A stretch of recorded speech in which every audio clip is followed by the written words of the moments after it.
हाँ जी, आज का आपका नेक्स्ट टॉपिक है pre reading and post reading. ठीक है, ये PC1 paper reading and refracting on test. हाँ जी, तो सबसे पहले हम करेंगे प्री रीडिंग। What is the meaning of pre reading? देखिए, प्री का मतलब पहले, इसमें आपको कन्फर्म हो रहा है मीनिंग से ही। रीडिंग मतलब पढ़ना, ठीक है, पहले से ही पढ़ना, पूर्व, पहले। ठीक है, तो पूर्व पाठ पठन क्या है? एक प्रकार से पठन प्रक्रिया का ही स्वरूप है, जिसमें हम क्या करते हैं, जिसमें जो पाठक है दिए गए पाठों को व्यवस्थित एवं संपूर्ण तरीके से पढ़ने से पहले ही उसके ऊपर क्या करता है, लिखित स्वरूप। ठीक है, जो हमारी हेडिंग्स होती है, titles, headings, introductions, summaries and conclusions, तो उस पर नज़र डालकर उस पाठ को क्या करता है, उसके विचारों के अर्थ के बारे में अनुमान लगाता है। ठीक है, पहले ही, या कहने का मतलब है उसको अर्थ ग्रहण करने की उसकी कोशिश करता है। तो पाठक में जो ये पठन गति होती है, वह कुशलता बढ़ाने में प्री रीडिंग क्या है, हमारी सहायक होती है। ठीक है, तो पहले से पढ़ना। उसके बाद है प्रोसेस ऑफ प्री रीडिंग। क्या प्रोसेस है इस प्रक्रिया में? 4 प्रोसेस में से जो हमारा है, इसमें से 4 हैं, जो 4 प्रोसेस हैं वो बताए गए हैं। सबसे पहले है प्रीव्यूइंग। इसमें पाठ को, प्रीव्यूइंग में क्या होता है, जो पाठ को पढ़ने से पहले देखा जाता है। ठीक है, और पूर्ण जो अर्थ है उसको समझने का प्रयास किया जाता है पाठ को, जो भी आप पढ़ रहे हो। सेकंड है प्रेडिक्ट। जो पूर्वावलोकन होता है उसके आधार पर क्या होता है, पूर्वावलोकन के आधार पर कि हम मतलब कह सकते हैं कि कविता जो भी है आपका, जो भी आप पढ़ रहे हो, कि जैसे मान लीजिए फॉर एग्जांपल झांसी की रानी है, तो झांसी की रानी के बारे में है, तो उसमें क्या है, जो भी है, अब जैसे उन्होंने क्या था, 1857 ईस्वी में जो क्रांति में अंग्रेज़ों के खिलाफ क्या किया था, इन्होंने लड़ाई की थी झांसी की रानी में। तो जो वो कविता है, कविता में साहस के साथ उन्होंने क्या किया था, इसमें भाग लिया था। ठीक है, तो इस प्रकार थर्ड है प्रीवियर नॉलेज। ठीक है, इसमें क्या है, प्रिडिक्शंस के लिए क्या किया जाता है, जब छात्र अध्यापक ने अपने पूर्व ज्ञान का क्या है, इसमें प्रयोग किया जाता है, पहले से जो पूर्व ज्ञान होता है। ठीक है, उसके बाद क्या होता है, पर्पस। पर्पस में क्या है, इस पठन का जो उद्देश्य होता है, लेखक के पाठ लिखने के उद्देश्य को हमें क्या है, पता चलता है।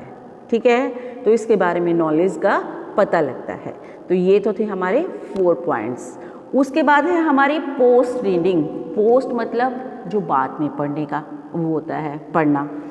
तो पूरा पठन के बाद जो पाठ के जो केंद्रित भाव से हम क्या होते हैं, पढ़कर अर्थ ग्रहण करते हैं कि उससे हमें क्या पता चला पाठ के पढ़ने से। ठीक है, जिसके आधार पर पाठक की पोस्ट रीडिंग जो वो है प्रक्रिया, वो आरंभ हो जाती है।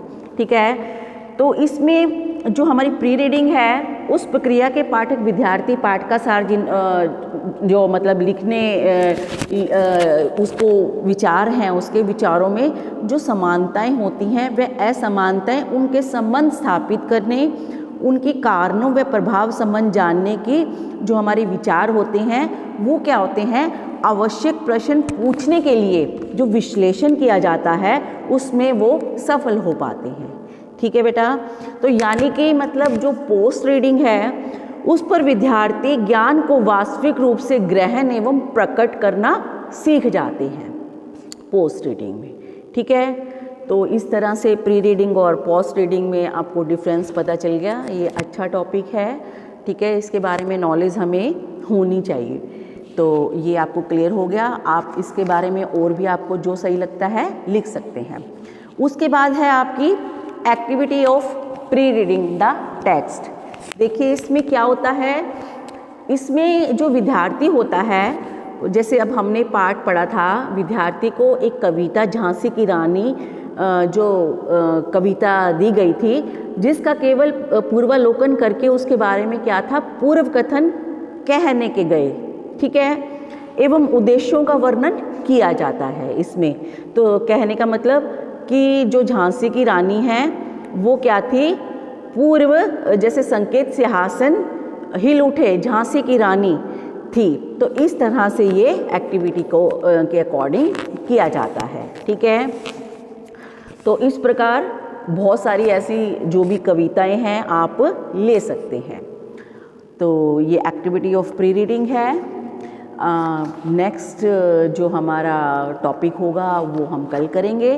तो इसमें आप जो प्रॉपर वे से टॉपिक डालती जा रही हूँ, एक बार आप रफ़ कॉपी पे नोट्स बना लीजिए अपने रफ़ फाइल पे, उसके बाद हम इकट्ठा मैटर बता देंगे आपको, तो उसके अकॉर्डिंग फिर आप फेयर फाइल बना लीजिएगा, ठीक है। बाकी जिसको अपने अकॉर्डिंग और टॉपिक में कुछ ऐड करना हो तो कर सकते हैं, ठीक है।